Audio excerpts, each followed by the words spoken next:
আজ আমি পৌঁছে গেলাম ডালহৌসি নামে একটি রুফটপে। খুব সুন্দর ব্যবস্থা। প্রায় গোটা 40-50 জনের মতো অ্যারেঞ্জমেন্ট আছে। এটা একটা 3 স্টোরিড বিল্ডিং। সেই বিল্ডিংয়ের রুফটপে রয়েছে ছাতা এবং কিছু সিটিং অ্যারেঞ্জমেন্ট। এখানে আপনি চাইলে আপনাকে এখানে বারবিকিউর ব্যবস্থা করা রয়েছে, আর খুব সুন্দর ডেকোরেশন। এখানে একটা ছোট্ট বার কাউন্টার আছে, আর খাওয়া দাওয়া বেশ ভালোই। মাঝে মাঝে স্পেশাল অফারও চলে। তো বারবিকিউর এটা দেখতেই পাচ্ছেন, গনগনে আঁচ। তো এই যে ছোট্ট বার কাউন্টারটা দেখতে পাচ্ছেন, খুবই সুন্দর। আর এর যে ইন্টেরিয়র ডেকোরেশনটা, অর্থাৎ আমরা লিফটে করে উঠেছিলাম, এটা 3 স্টোরিড বিল্ডিং। তা আমরা চাইলাম যে সিঁড়ি দিয়ে নামি। খুব সুন্দর, পুরো মার্বেলের সিঁড়ি, খুব সুন্দর ডেকোরেশন প্রত্যেকটা ফ্লোরের মধ্যে।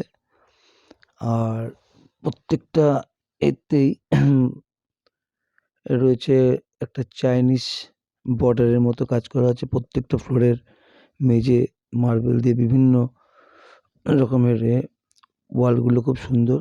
আর আউটসাইডটা পুরো কাঁচের, এবং মাঝখানে গাছের ব্যবস্থা রয়েছে। কিন্তু ওভারঅল ইন্টেরিয়র ডেকোরেশন খুবই সুন্দর। ফটোস আছে, তার মধ্যে ডেকোরেটেড লাইট দেয়া। এর মধ্যে একটা ক্লাবও আছে, ক্লাব রুম।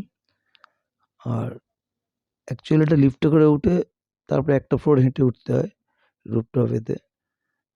তো আমরা এটা হেঁটে হেঁটেই নামছিলাম এটাকে এক্সপিরিয়েন্স নেবার জন্য।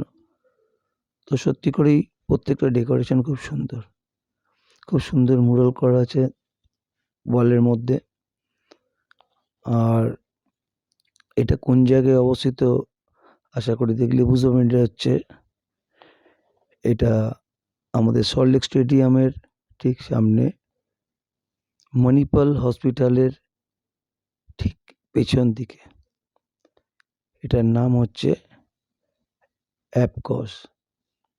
অ্যাপকস রুফটপ, যার রুফটপ রেস্টুরেন্টের নাম হচ্ছে ডালহৌসি। আপনারা আসুন, এনজয় করুন। আমি খুবই এনজয় করলাম।